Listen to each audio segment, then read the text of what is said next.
Hey, what's up, everybody? It's Chris, Mr. Crockpot on Twitter. Welcome to the Blue Root Pod. I am your host. For today's show, we're going to talk a little Sixers Summer League basketball. We're going to give our expectations and a preview of our favorite prospects that are on the Sixers Summer League roster. Lastly, we'll do some rapid-fire questions. Thanks for watching. If you guys like what you see, make sure you hit like and subscribe below. You can find the Blue Root Pod on iTunes and Spotify.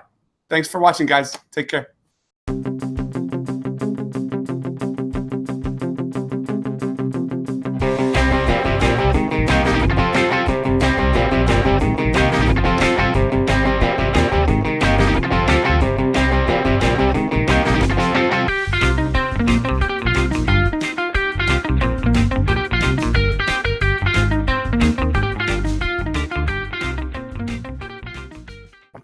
Hey, what's up, everybody? It's Chris, Mr. Crockpot on Twitter. Welcome to the Blue Root Pod. Special show for you today. One of our guests, a regular. Everyone knows him, Ben. You can find him on Twitter at BP Dunce. What's happening, Ben? What's up, Chris? How's it going? It's good, man. It's fucking premiere night. I'm a huge Spider-Man fan, so We got I've heard good things. Spider-Man tonight. Let's go. Oh, let's go. Yeah, I've heard good things. My roommates went last night. I didn't. It seemed good. I got nothing. I'm not. You know me, Chris. I got no superhero action for you at all. Speaking of superheroes, we also have future Sixers insider. Used to be Austin in Villanova. Now he's Austin or Krell Bombs. You can find him on Twitter at Krell Bombs. Austin, what's up, dude? What's going on, guys? Thanks for having me.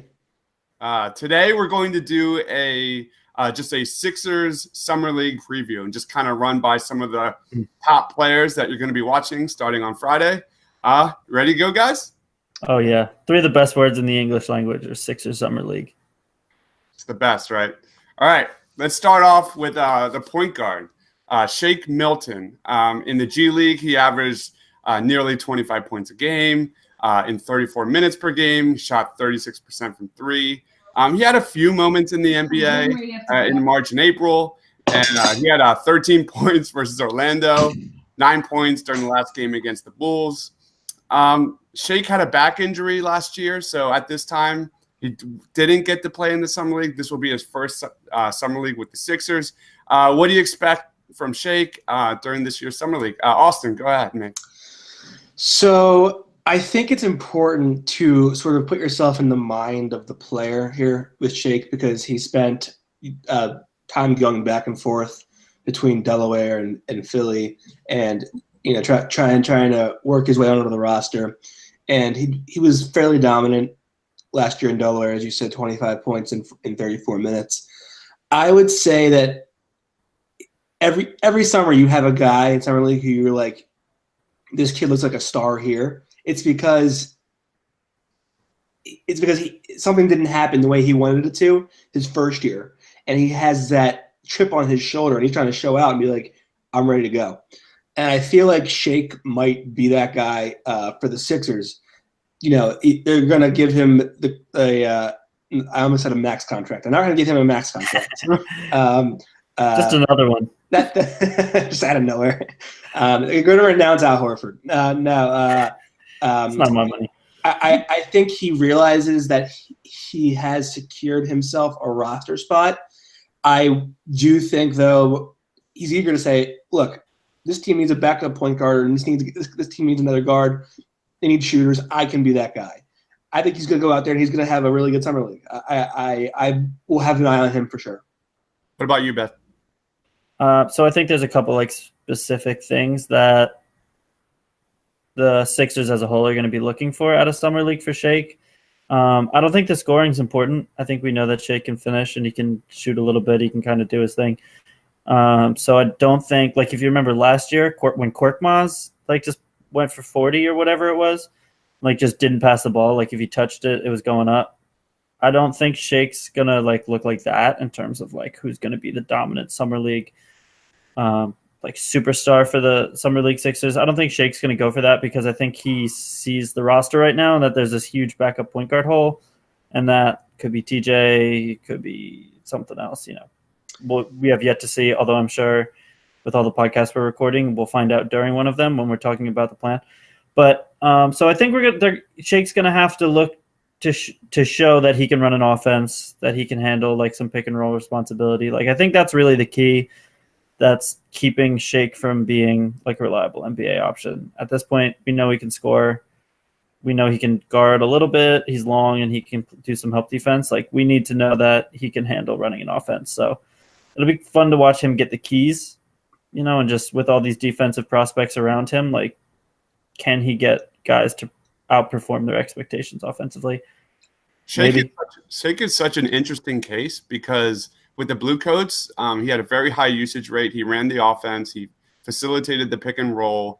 I did not see him doing that with the Sixers, and he did generally play pretty well. Austin, you were at Camden. You saw Shake meet the media. He did say that he's working on his off-ball game. But now when you look at the makeup of the Sixers, it's so interesting. There is no backup point guard. Could Shake be the guy? What percentage would you say Shake has to make the roster for next year? Austin, what do you think? Well, I'll say this: Ben makes a good point about how the roster has enough scorers. It's a valid point, but at the same time, one of the biggest knocks and issues we had with T.J. McConnell was that he couldn't shoot from distance, or he wouldn't shoot from distance. And I think as a backup point guard, if Shake can prove that, hey, I can handle, I can navigate an offense and a pick and roll, I won't be like a turnover machine in the half court. I think if he proves that I can come in, I can give you 15 minutes a night and knock down some shots. Okay, that works. He could be the backup point guard. I would give him a 100% chance of making the roster. I would give him probably a 60% chance of being a rotation player. Okay. What about you, Ben? Yeah, I think about the same. I do think, for what it's worth, Tobias Harris at this point, as far as the organization is concerned, is the backup point guard. Okay. I think, as evidenced by the whole Ben Simmons since he got drafted, I don't think they're worried about someone being like a nominal point guard, like being someone who's only played point guard. Like I think Tobias Harris is going to handle the ball like a lot. Like the ball's going to be in his hands a lot when Ben Simmons is off the floor. So I think the backup point guard hole is a little bit less pronounced than it seems. It's still definitely the biggest hole in the roster right now. But I think to a certain degree, if Shake's the second point guard, he's really the third ball handler.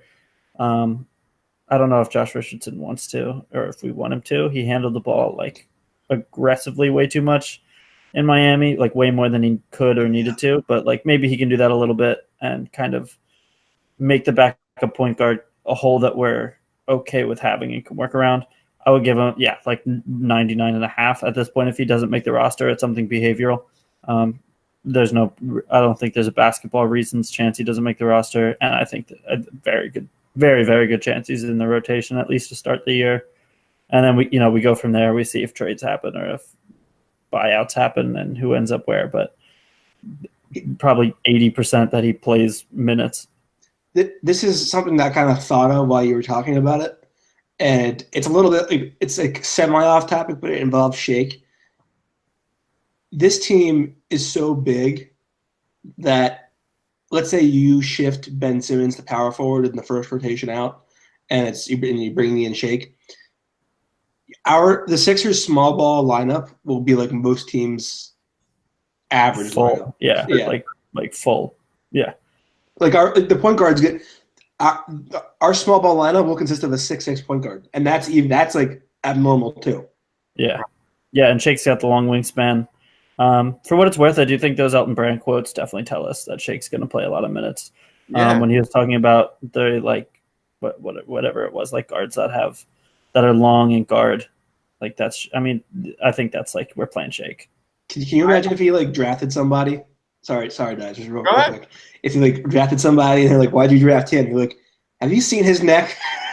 Yeah, right. Just like okay. Yeah, that's pretty much the game plan right now. So, yeah, Shakes I think is going to play a lot. I think he'll in the summer league. My expectation is that he looks more comfortable than everyone else. My hope for him is that he is clearly the best player on the team, not because he's scoring 35, although 35 would be great, but because he's just comfortable, fluid, just more at home than anybody else. I think there's going to be a real chance that anyone that doesn't know who Shake Milton is just going to fall in love with this guy during Summer League.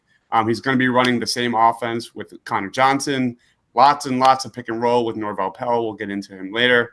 But I see him averaging significant points in this Summer League, and there's going to be a lot of buzz. And Elton Brand's definitely holding the door open for this guy and giving him an opportunity. Couldn't be more excited for Shake. Let's move into Zhaire Smith. As a rookie, we all such an incredible story. As a rookie, he played only 116 NBA minutes. He had personally one of my favorite Sixers moments of last year when he scored 17 points during the last game of the season. There was like a play where he hit a three and then had that huge smile. From the sesame seed reaction, he lost like 35 pounds. It was bad. And I basically see Zhaire Smith as a rookie this year. He averaged only almost 8 points a game during last year's Summer League. What do you expect from Zhaire Smith this year? Go ahead, Ben. What do you think? So it's like really hard to decide on expectations for Zhaire Smith because he's probably the most talented player on the Summer League roster. If I'm not mistaken, he's picked higher than anybody. He's the only lottery pick, I believe, on the Summer League roster. I don't know, maybe. Yeah, definitely. But so you would expect him to kind of take over. But I think for me, I'm happy if he just looks strong. His body looks like it's back to a good spot. I want to see his athleticism sort of on display because we didn't really see a ton of it at the end of last year, just because he wasn't super implemented in the offense. So I want to see him run the floor and get all the way up. Just kind of to put our minds at ease that it's still there, after his whole last season. And obviously he's getting some shots up from distance. He had some in the G League. He wasn't there super long, but he did have some step backs and pull-ups that he wasn't afraid to shoot them, even though he kind of didn't get super into the flow of the offense. So for Zhaire, again, it's a little bit like Shake where I don't need him to go out and score 20 a game. It would be nice. But, you just want to see, I think for Zhaire, that he's keeping pace, that he looks like he's getting close to where he was at before, his whole, we call it an injury, his whole last season. So the defensive awareness, the athleticism, and hopefully the shooting. That's really all I need, just him to keep pace. I think you nailed it. We want to see Zhaire be aggressive this summer. When he was with the Blue Coats, he was definitely kind of just going through the emotions. The defense looked great in Delaware, but he wasn't really very involved in the offense. Austin, what's your expectations for Zhaire Smith?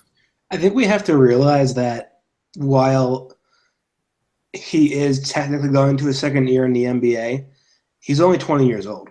I mean, he had the whole thing that happened last year, which was really sad, but it was almost tragic, if we're being honest. It was almost a tragic situation. And the important thing is for him to get that muscle mass back, get healthy, get into NBA shape. And, I expect him to be like a 34% three-point shooter this year. Maybe a little lower than that is more realistic.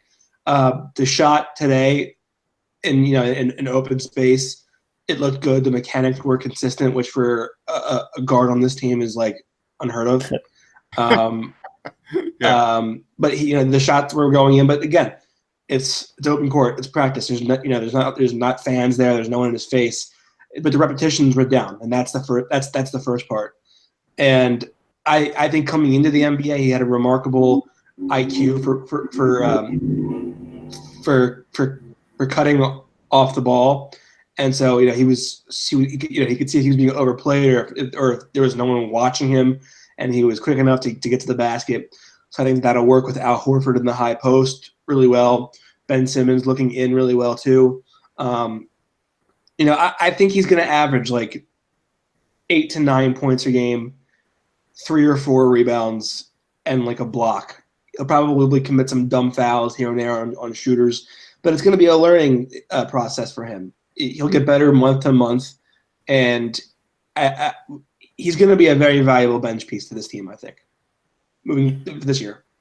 I'll add in Summer League, I want to see a little bit of dog from Zaire because pretty much I think since even last Summer League and then in the G League and his little bit of time in the NBA, he was a little bit. It reminded me a little bit of when Ben played his rookie year, and people were just begging for him to like yell after a dunk or something. Like Zaire is very like Quiet. I don't want to say withdrawn because withdrawn sounds like it's like a bad thing, but I think on a team like this where they're going to thrive off of like turning other teams over, the bench unit that includes Matisse, who I'm sure we'll get to next, and Zaire, like turning teams over, getting out in transition, throwing something down. Like I think we're going to need to see a little bit more fire from Zaire because Zaire's been pretty laid back. So I would like to see like Zaire like really get his back into it when he's gets a good steal and someone swats something at the rim, throws down a dunk, nails a contested three. Like when he does something good, I want to see him react to it. That's not the most important thing by far, of course, but I think with the personalities on this team, that'll really help him feel more comfortable if he can kind of get that out of himself. I'll go. I'm not talking. You're good. I'll go. You make a good point. I forgot about the steals.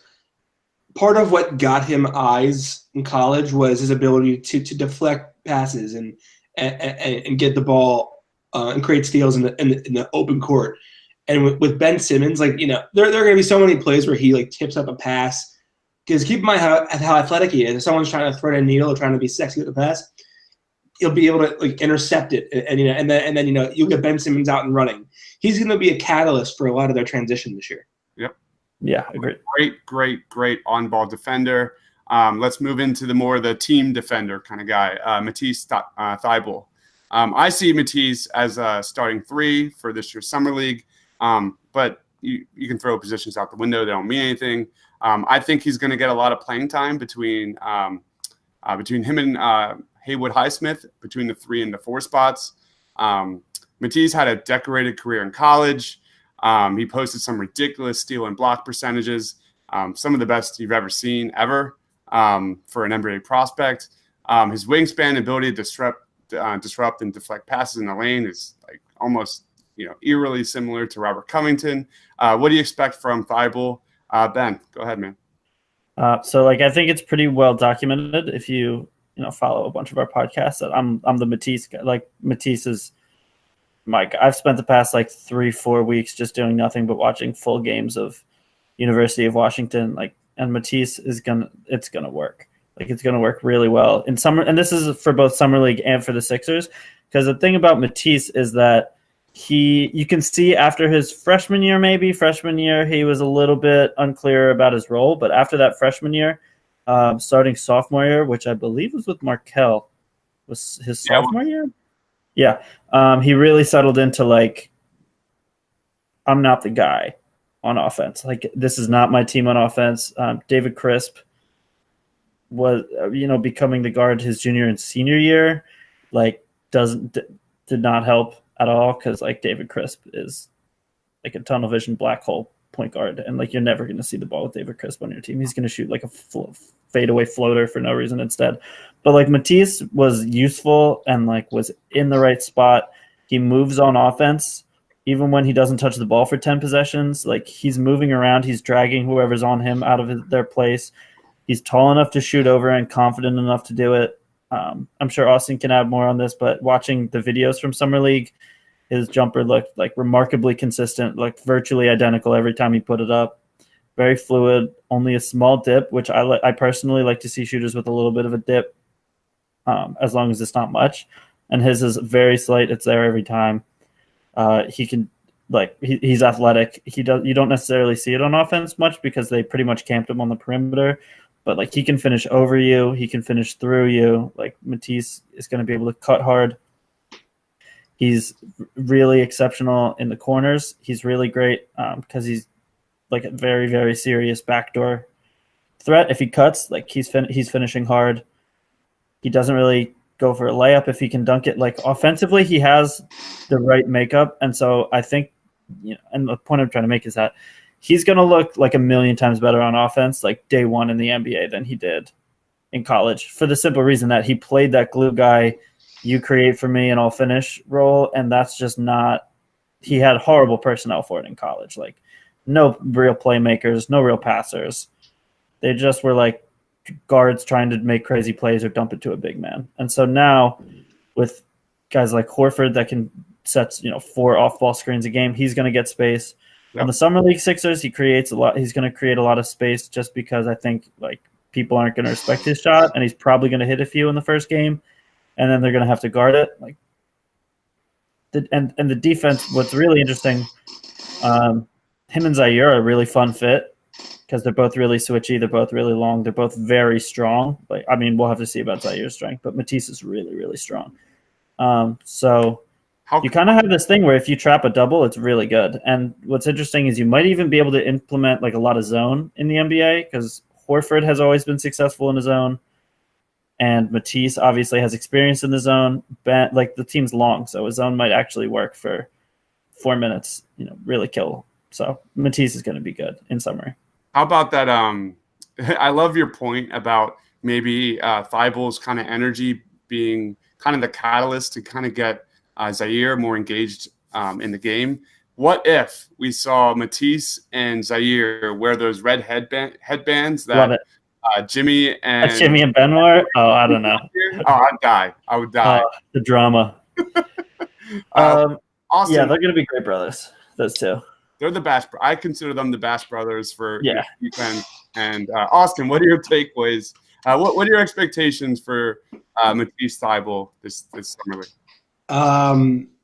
Well, first of all, Ben, it does not seem like UW is making your top 25 next year, huh? Oh, I mean, I think David Crisp graduated, so that probably helps. But I mean, he's a fine enough scorer. Like, I'm not trying to. Sorry, David Crisp, if you're listening for some reason. He's sitting there like he's breaking his pencil in half, listening to this podcast. Sorry, buddy. I don't know. So from what I gathered today, we're probably going to see a little bit of inconsistency with Thybulle's jumper at the NBA level at first, because it kind of seems like he has to change his form the slightest bit to get enough under the ball. I think the body may not, the upper body may not be like ready for NBA distance yet. So he's just trying to get that mechanic down, build his body up.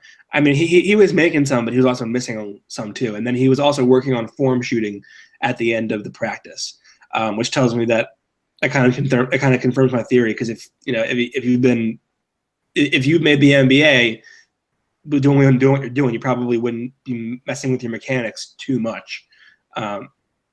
But I do think that he'll provide length to this team in the summer, and he will be sort of like that timid rookie who is sort of deferring to the guys like Zaire, Shake, Haywood, probably a little bit. But I think that we're going to see like what he can do against other big name scorers in the summer league, whether he's locking guys down like RJ. I don't know who they're playing, but that's just an example. And I think he's going to be given significant minutes in rotation come season, and it's going to be like, hey, Rook, you're learning on the fly. Just get up and dust it off. You saw him at Camden today. We have with Matisse on our YouTube channel. Such a charming guy, right? Like he just seemed he's very happy to be here. Yeah. That's kind of what I got. He was very grateful to be a Sixer. He even said in the video he said something about like situation. He's grateful to be here in the situation, and Sarah Todd was like, "What situation?" And he was like, look around. This team almost made it to the finals this year. So I think I think he understands that he's in a position to develop and be successful and play for a team that's good off the bat. And he'll have vets to learn from. He'll have Tobias Harris. He'll have He would have had JJ Redick, but he wanted to go take money elsewhere. But he's going to have a chance to flourish and develop in a supporting role immediately. Right, I think both of them are going to be able to learn a lot from Josh Richardson too. That's right, Josh. Yeah. Josh Richardson is a really interesting kind of compliment, in terms of a vet to learn from. Right. Absolutely. Let's talk about Haywood Highsmith. Haywood was an ex-2-way player for the Sixers last year. He was also a rookie. He averaged 12.2 points a game, 2.7 assists, 7 boards. Kind of like the Delaware Bluecoats Swiss Army knife. He shot 33% from 3 on 4-point attempts per game. Haywood last year, man, he sprinted out the gates to start the season in November, but then just struggled as the season progressed. You could tell he didn't have his legs. All of his shots were hitting the front of the rim. He shot 42% in November from 3. Then it went down to 34% in December, then 23% in February. It was just brutal watching him struggle. Just such a nice kid. So it was nice to see him get his stroke back in March. He shot a little bit better then. And he rose his scoring numbers a little bit. What do you want to see from Haywood? Austin, go ahead, dude. I want to see somebody who can knock down the deep ball. I mean, really, this team needs as much spacing and shooting as possible. He's played in a couple NBA games. He was one of the leaders of a G League team last year. What I'm looking to see, show me what you can do. Show me why you should be, why you can help, how you can help this team, and why you're a better option than another player on the open market. 33% from 3 in the G League in the summer league is not going to cut it for this team. I haven't met him personally, and I'm sure he is a nice kid. I'm sure he's very happy to be where he is, and I'm sure he's very humbled by it. But the reality sits that there are a lot of guys 6'7", 220 in the NBA who can make 35 or higher. I just want to see him make the shot when it's there. Don't force bad shots, but if they hit you with an open look, drain it. That's all. Yeah, Haywood's role with the Bluecoats was more of just a versatile defender. He wasn't exactly, they weren't looking for scoring from Haywood. He just kind of impacted the game in every single facet. He was definitely a leader on defense. Ben, what do you think about Haywood Highsmith this year? Yeah, I agree with you, Chris. I think if they were just looking to find more shooters, Jared Brownridge would be on the summer league team, just due to his ridiculous, his volume was insane for the Bluecoats last year, and did he lead the G League? Yeah, it makes. Yeah, it makes. So, I think they are probably, since he'd probably be playing about at the 3 a lot, as a forward, they are probably looking for defensive continuity to a certain degree, and so you can't be a 0% shooter, but if he can shoot 35%, I think that's I think that's good.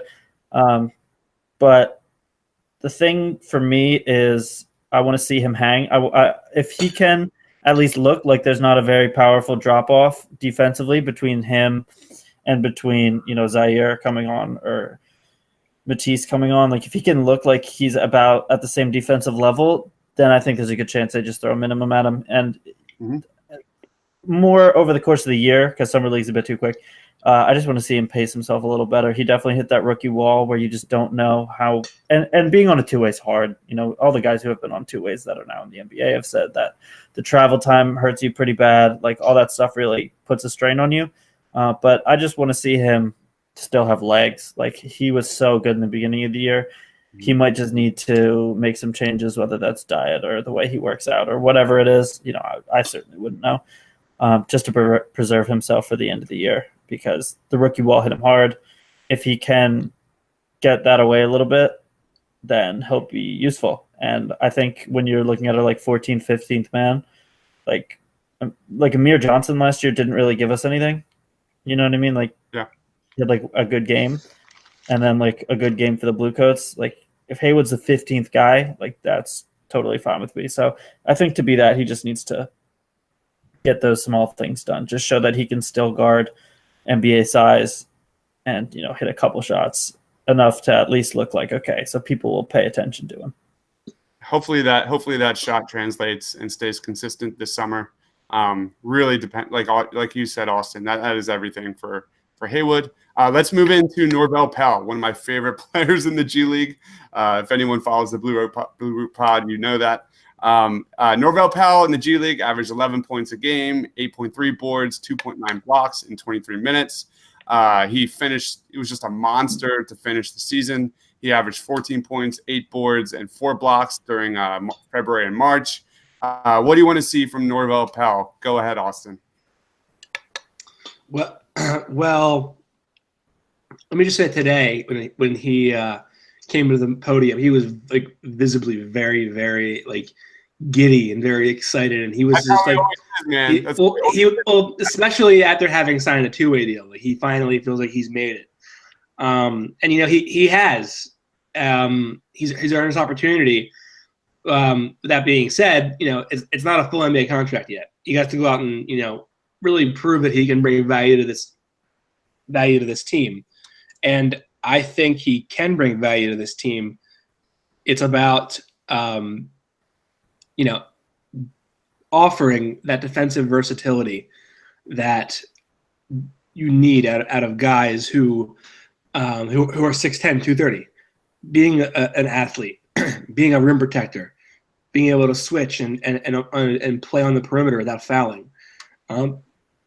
I think if he's disciplined, he has an opportunity to play in the rotation before Jonah Bolden does. Because if you think about Bolden, he was fluctuating between the G League and the NBA last year, but he spent a lot of time sitting on an NBA bench. Norvel Pelle was in the G League the entire season, refining his IQ and his skills. And I think if he can come in, there's a spot for him as a 6'10" power forward / center. If he can stay nimble on his feet and he can switch, I think there's an opportunity for him to see minutes by some point in the season. Norvel Pelle is one of the guys that brings a legit NBA skill to the Sixers Summer League. When you look at Zaire, you have athleticism. When you look at Matisse, you got defense. I think of Norvel Pelle and its rim protection. And that is 100% one of the largest weaknesses on the Sixers. Once Joel leaves the game, it's just a mad rush to the basket. Norvel Pelle, one of the best rim protectors in the G League. He is great at rolling to the basket in the pick and roll. I feel like we're going to see a lot of that with Shake and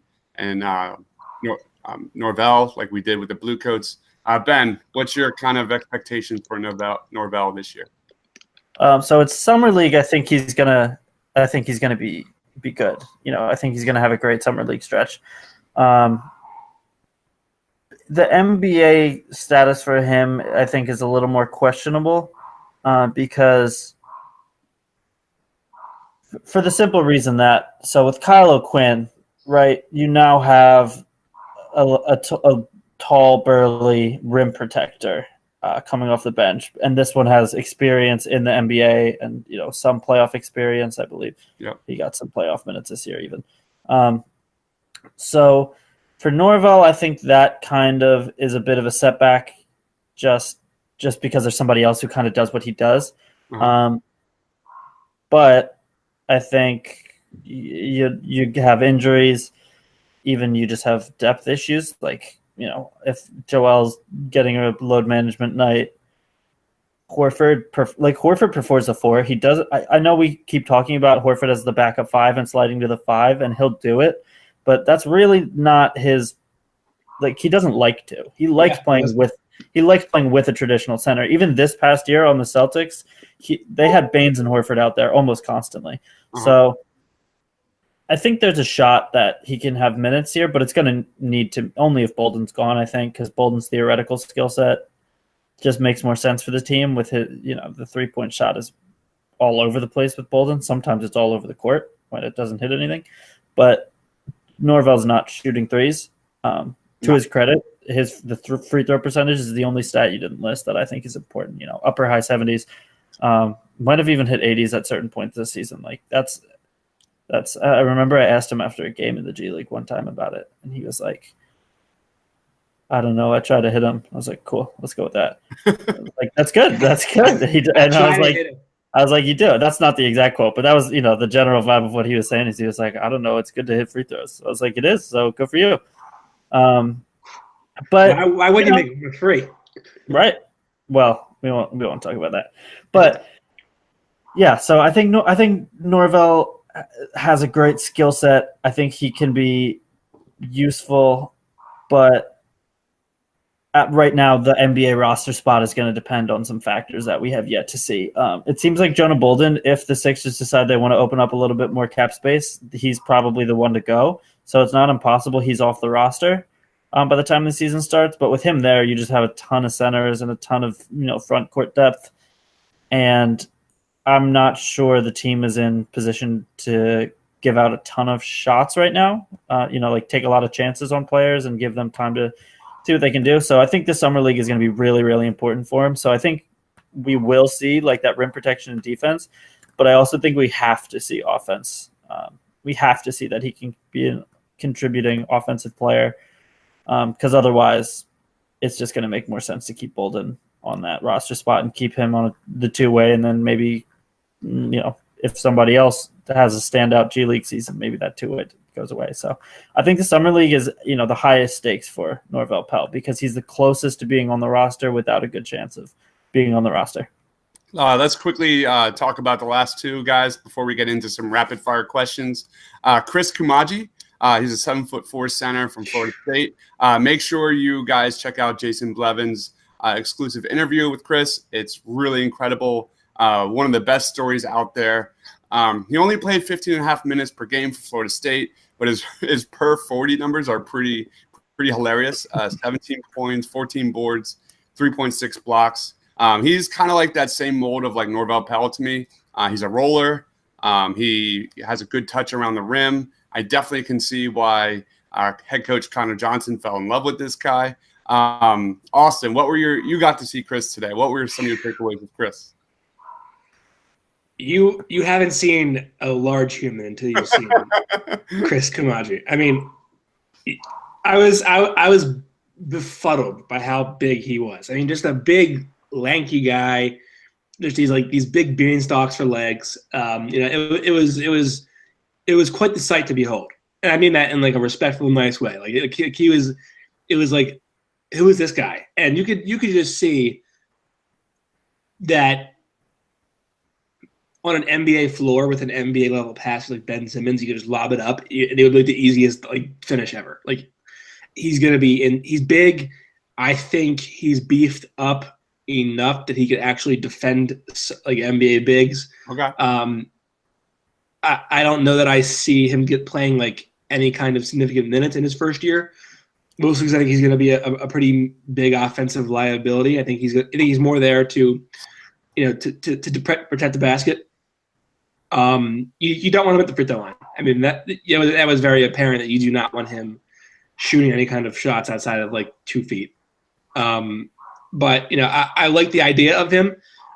I like to see the skill and the speed develop a little bit. I would love one of my favorite moments last year was watching Boban get his opportunity when Joel was hurt, second half of the season. And the Heat game? Boban game. Yeah, the Heat game. Yeah. That'd be so great if next year we get the Kumaji game. Yeah. Where he puts up like 11 points in the first quarter. No one's going to call it that. Ben, what's your takeaways on Chris? No one's going to call it the Kumaji game. It'll be the Christ game, and we all know it. Yeah, exactly what it's going to be.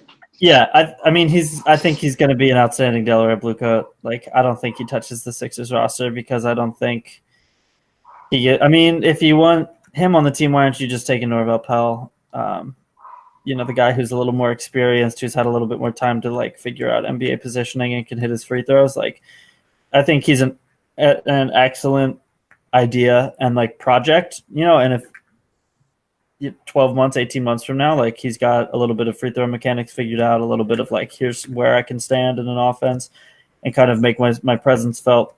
But Norvell, sure, like he's a half a foot taller than Norvell, but Norvell, which is insane.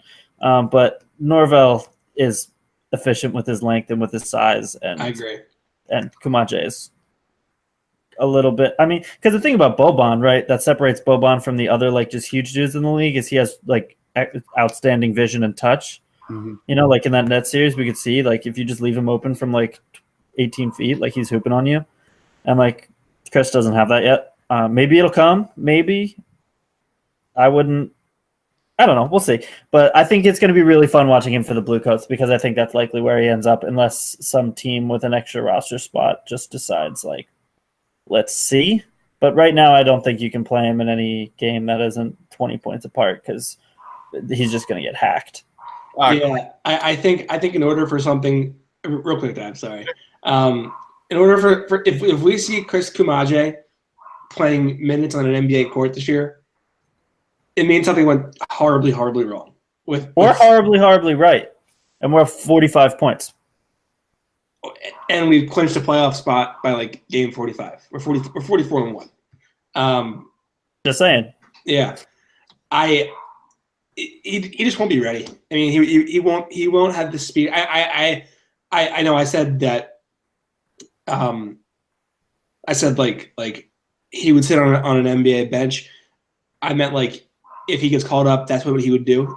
He's gonna be a G Leaguer for either for the Sixers or for a different team this season. He's not gonna play with the Sixers, I don't think. But if he gets called up, it'll be like, hey, come swing varsity for a night, and then he'll hang on the bench. He might get in if they're up by 30. But I mean, there's no way you could responsibly put him in a game. At this rate, he might be the backup point guard. So who knows? That would be something. And who do we have left? Let's talk about Mario Shayok. 6-foot guard wing from Iowa State. He was a Sixers second-round pick.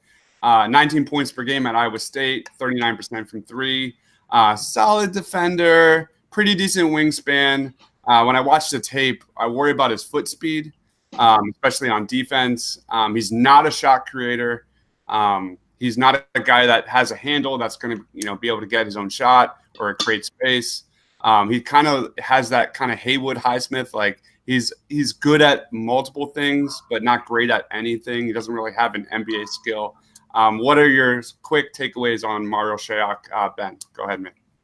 I think your assessment's a little kind. I don't think the defense is going to translate right away. Maybe it does eventually, but I don't think he's going to be able to guard. I don't think he can really pass. I don't think he can really dribble. Like, he can shoot a basketball, but I think he's going to be the same thing, relegated to the G League. The more I watch, he sort of has the opposite of Matisse, right? Where Matisse had like zero playmakers on his team. So as a role player, he like couldn't get any shots. That team was just filled with like point guards and pass first players that were trying to prove that they could make plays for other guys. And he was like the shooter, and he was like the only one. So like he just got shots up left and right. So I think how Matisse's teammates kind of made him look worse on offense than he actually will be. I think Mario probably looked better in college on offense than he will, because his usage was high. Like, even though he didn't dribble or pass, like his usage was still high because everybody was trying to get assists, and he was the only guy that would shoot it. So, yeah, I don't know. He'll probably hit some threes, and like he'll score in summer league. Like it's summer league. The defense, people will try, but people won't know how, or the more high end players won't try. So like he's gonna get buckets, and I'm sure like some people are gonna get a little attached to him and be like, he should be on the roster. I kind of need him to prove he's better than Jared Brownridge before I'm interested in having him on the roster. Fully agree with that. Fully agree. Austin, quick thoughts on Shayok? Anything? Yeah, I think Ben kind of hit it on the head. I tend to think, I just don't see where he's gonna fit in the NBA. Like, he's not a sniper. He's a nice shooter. He's not a sniper. And if he can't do anything else, then what's he doing? Speaking of sniping, did you see that shot by Dylan Windler last night? That was a crazy shot. That shot was awesome. That's range. He shot it. He's a sniper. Yeah. Yeah, That's a good description for him. That was wild. There is one player that I have my eye on. I think Terry Harris is an interesting player, not just because he's related to Tobias, but just because I think that there could be something there, having probably trained with his brother and played with his brother for years. And I think that they've fantasized the idea of like, hey, we could be in the same organization together. We could be playing together in practice or whatever. Do I think he'll make it? No, but I think he's just an interesting guy to watch. I'm very intrigued by Sheldon Mack out of the University of Miami. He played for the Wizards. He's 6'5" guard. The dude's a flat out shooter. I mean, that guy can shoot. He's been in the NBA for a couple of years. He's looking to make it. It wouldn't shock me if he's the Sixers' leading scorer in summer league. All right, let's get into some rapid fire questions When did before we wrap this up. when did he get added to the roster? That's crazy. I must have missed that. Yeah, I don't know. Huh. Well, that would be – he could play on the team. He could play on the Sixers. I would be happy with that. Yeah. Rapid fire. Let's go. Ready, dude? Let's go. Ready. All right. Who will average more points per game, Zaire Smith or Matisse Thybulle? Ben. Zaire Smith. Austin. Zaire Smith. Who will be the most impressive player in Summer League this year? Go ahead, Ben.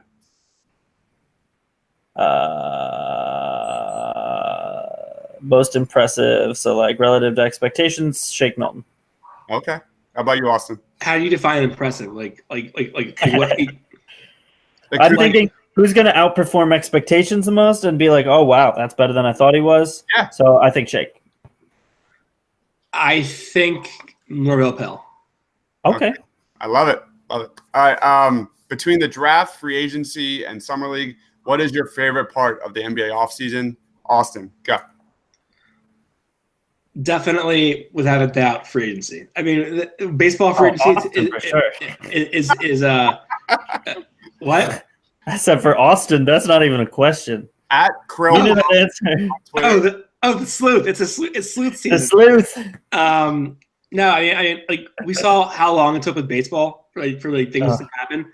As soon as the clock hit 6, there were legitimately 15 or 16 Woj bombs and shams. Like The clock hit all like at once. 47, and they were coming in. Like it was never ending for an hour and a half. There's deal after deal after deal. It was never ending for 90 minutes. And it was wild, and that was by far the best part.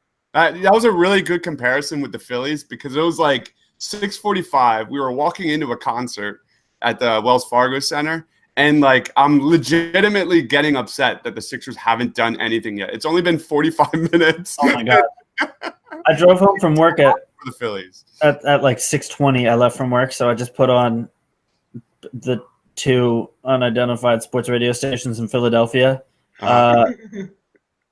and one of them was like they were litigating the process for some reason at 6:20 on free agency day. They were like, if Tobias Harris doesn't re-sign a max contract, the process was not worth it. And I was like, what are we talking about? What?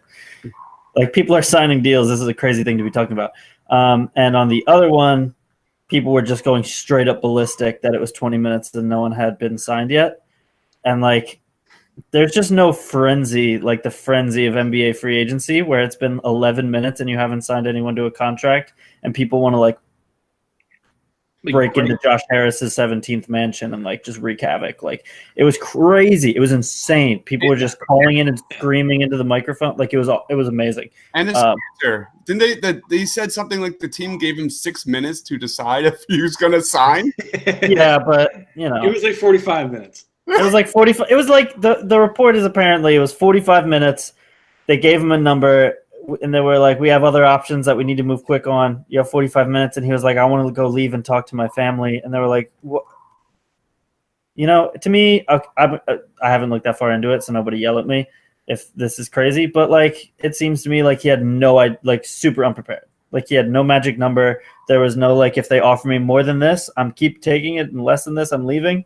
Like, he just walked in there and was like, that's the offer. Let me think about it. And there was like, dude, everyone is tampering. Everyone else is tampering. Like, You got to know what you want. So I was a little bit like. He was meeting with Elton Brand, is what it was. He and Elton Brand were talking about a book club that they were going for him together.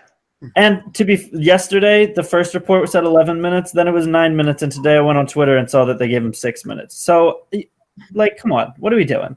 All right, Ben. Negotiations. And for me, for my answer to the question, every other year ever, the answer is easily the draft. This year, it's free agency, just because more moving parts this year.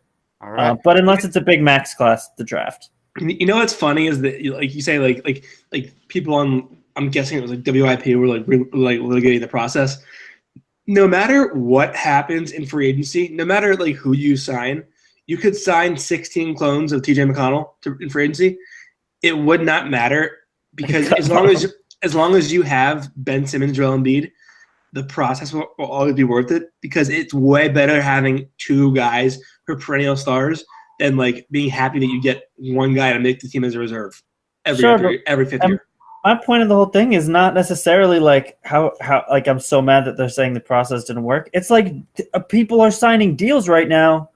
Why are we talking about 2014? Like, come on, like people are signing NBA contracts. A minute. There are pens on paper. Like, just tell me who signed for the Pacers. I don't care. This doesn't need to be about Philadelphia all the time. Like, yeah, it was crazy. It was so insane. Yeah. But yeah, I love the draft. I love I love big boards. I love deep dives. All right. Over under on points per game for Shake Milton. 20.5. Ben, go. Over. Austin? Over. Over under on points per game for Zaire Smith. I'm putting it at 12.5. Austin, what do you think? Over. That's a great line. I'm going to say under, but I think 12. Okay. Over under on steals per game for Thibault. I'm going to put it at 2. Ben? 2? 2.5. 2.5 under.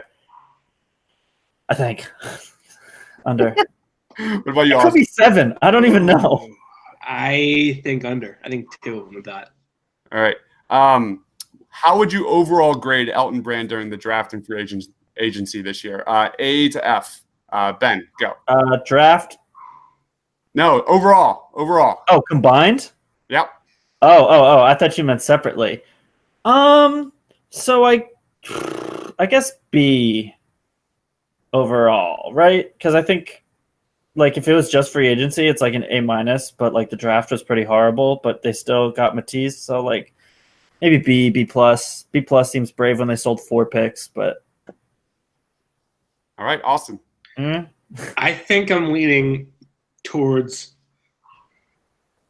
probably a B- to a C+, because if you think about it this way, like we're tweeting about like a backup, like who's going to be the backup point guard, who's going to like we don't have any depth, and I'm getting DMs from like random accounts that have like eggs for their emoji, like or for their Abby, whatever it is, like asking me like what are you going to do next? This would have been so easy if you had just used those picks in the second round and drafted some like point guard out of like Wawa University. Like you know what I mean? You get the point. Like there are prospects out there that you could have signed that would have been like, okay, well, we're going to use him as a backup point guard. We wouldn't be having this issue with salary cap if he had just used those picks. And he didn't have to use all of them, but to use 1 or 2 of them would have been so terrible. Like I think we were in a bit of a pickle now with depth because he didn't use some of those picks. I think that's interesting because I think our depth is like significantly, dramatically better than it is. Like, it is to the point where depth is a strength now when it was like obviously the weakness. And I hear everything you're saying, but part of why I grade, I'm just that little bit higher on my gradings than you are, is that every other team in the East got pretty dramatically worse, other than Brooklyn. Well, I think there's different ways to look at it. Like you look at it the way that you look at it, and I look at it as like we are still unsure of what this roster is as of now because we don't have a backup point guard because he sold picks when he could have just drafted any kind of guy who was like a prospect on someone's big board and been fine with it. Right. No, and I don't disagree with that. I just mean that like all of the other home court seats got worse as teams, like their issues became far worse, where now it's like what is Milwaukee doing about their shooting guard and their power forward spots? They have nobody to play. And what, Tony Snell, I guess, can start if you want. Like, what is Boston doing about they're starting Enes Kanter? And, like, all of these – Toronto has no idea what they have, but they definitely have a 32-year-old Kyle Lowry and a 35-year-old Marc Gasol. So it's like all these other teams have, like, lost important pieces, and we'll see about Toronto. Maybe they get Kawhi and Danny Green back, and then they're pretty much the same team. But, like, the fact that Elton Brand has been able to at least tread water, if not improve, like, it gives me that little bit extra bump of points just as we're watching other teams, like, create more issues. Backup point guard was a problem for us last year, but so was backup center and this offensive scheme. Like, we plugged more holes than we opened up, and I think all the other teams in the East have opened up more holes than they've plugged, except the Nets. Ben, you put it nicely. To say that backup anything was a hole would be accurate. Right. I mean, Right. Everything backup was a problem. Remember how great Corey Brewer looked in that few games? Yeah, exactly. Like, Corey Brewer looked like an MVP candidate for us in 3 games. It was two 10-day contracts. Yeah. Like, and he was one of the better players of the season. He literally forced one offensive foul on James Harden, and we were ready to sign him the rest of the year. Replace Kate Smith with Corey Brewer. Yeah. I am shocked we never got the Corey Brewer hive at all. He was only here for less than 3 weeks. I think if he was here for 3 months, someone would have gotten a Corey Brewer tattoo. Yeah, that picture of him. Do you remember that picture of him from March of him just standing with the glasses? Yeah, that one, or him sideways. All right. That picture of him sideways in the air after that dunk fall that somehow didn't hurt him because he's not human. Independence Day is a couple days away. What is your favorite food to eat on 4th of July? Ben, go. What? I don't know. I won't say anything. Ribs. Oh. I won't say anything political. Austin, go. Why this question? Wings? Do people eat wings on 4th of July? There's no 4th of July food. It's just coleslaw. Anything grilled, really. Yeah, sure. Beer. Do you grill beer? Can you eat beer? I'll damn well we can. I'll give it a shot. I guess hot dogs. It's whatever. I'm gonna be in the Montgomery Mall. I probably shouldn't say. It's okay. Come visit me at work. I will be in the mall at the watch store on 4th of July for most of the day. So my 4th of July meal will probably be Grub Burger, which is great. Shout out Grub Burger. All right. What is the better Sixers Summer League moment? The Markelle Fultz Hezzy pull-up Jimbo or the Ben Simmons behind-the-back pass to TLC? The Hezzy pull-up Jimbo was undoubtedly better, except that I thought that we actually had a shooting guard when in reality we did not. It was just a guy wearing Markelle Fultz's skin who really who he could actually play, and Markelle couldn't play. I think I'm picking Ben's. I think I'm picking the Ben pass to TLC because, it was a better basketball play, right? Markelle Fultz just shot a pull-up jumper, and Kevin Durant was like, that dude shot a pull-up jumper, and everyone in Philadelphia went goddamn berserk because we've been watching TJ McConnell for 2 years, which is great. But it was, if you watch it again, he pretty much just shot a ball. Damian Lillard does that literally 900 times per game. Jason Tatum does that. Lillard scoffed. He was like, psh. Yeah, literally every scoring point guard in the league was like, okay, I guess I'm a real hooper now. Ben's little pass was that okay, so the passing is going to translate. Everyone still thought I still thought TLC was going to be good, and that was that beautiful. Ben and TLC are going to work together, which obviously, but I'm taking the Ben play because we were just this is our king. This is amazing. This is perfect. Drew Corrigan was like, "Go off, King." Yeah, he said that, but never mind. I love Drew. I remember Ben Simmons made one jump shot in summer league, and the entire city, the entire city of Philadelphia was like, "We found Christ, Kumaje." I did not remember that. I do want to say this isn't related to anything, but just because there's a lot of Ben Simmons discourse going on right now, Ben shot threes this year. At the end of the year. Yep. Like, don't forget, Ben shot pull-up threes. And Like, they were close. Like they weren't like ugly ass shots that were breaking the logo. They were like, oh, that almost went in. It wasn't ugly. It was just like, dude, take it. granted, none of them went in, but like he took them. So I just want to get that on wax right here. Like Ben Simmons shot threes last year, not in the playoffs, which is fine. But he shot threes last year, and they're probably going to come out this year. He might shoot like 9%, but they're going to happen. I mean, look, Steph Curry has missed threes in his life. So is Ben Simmons. Ben Simmons is therefore Steph Curry. Sure. All right, it's officially the summer of Chris Johnson. Last year at this time, it was Drew Hanlon. Hopefully we're trending positively there. Yeah. What? I don't know. All right, I like Drew Hanlon. I think Drew Hanlon's fine. last question, guys. Predict the future. It's 2 weeks from now. Explain or describe the Sixers Summer League in a sentence or two. Go, Ben. Dominant. Just kidding. Defense. Defensive. All right. How about you, Austin? It's going to be hilarious when people are joking about on Twitter how the Sixers Summer League process resulted in a championship faster than the actual process. All That was a beautiful one-word answer. He said sentence. You said sentence? Yeah. I'm sticking to it. Defense.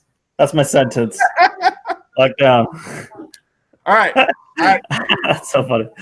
All right, thanks for watching and listening, guys. This is the Blue Root Pod. Make sure you follow Ben on Twitter at BPDunst and follow Austin on Twitter at Krull Bombs, right? It's hard Yes. to keep track. All right. So stay awesome, guys. Take care.